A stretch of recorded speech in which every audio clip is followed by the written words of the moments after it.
Vera këtë vit pritet të jetë dukshëm më e ngrohtë dhe më e thatë se sa vitet e kaluara. Sipas sinoptikëve, ekziston një probabilitet shumë i lartë të tejkalimit të temperaturave të vlerave mesatare afatgjata. Tejkalimi i temperaturave mund të arrijë deri në +3 gradë Celsius në të gjithë territorin e vendit, ndërsa devijimi më i madh i temperaturës së ajrit për stinën e verës pritet të jetë në muajin korrik. Pas burit analizit e shtokë. Sipas analizave që i punojnë kolegët e repartit meteorologjik, me shumë mundësi këtë verë do të kemi ngrohtësim mbi mesatarën veçanërisht në muajin korrik në të gjithë territorin e vendit, me temperaturë që do të jetë 3 gradë më e lartë nga mesatarja. Në të gjithë territorin do të kemi temperaturat e larta, nga ana tjetër do të kemi verë të thatë, që do të thotë se reshjet do të jenë nën mesataren.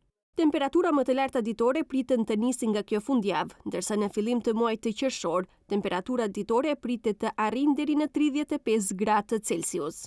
Nga vikendi, fushgropa e Shkupit do të jetë në ndikim të motit të qëndrueshëm. Do të kemi mot me diell me mundësi të reshjeve lokale nga e shtuna. Më ngrohtë do të jetë në fillim të javës, pra java e parë e muajit qershor do të jetë me temperatura të larta ditore me interval prej 25 deri në 35 gradë Celsius.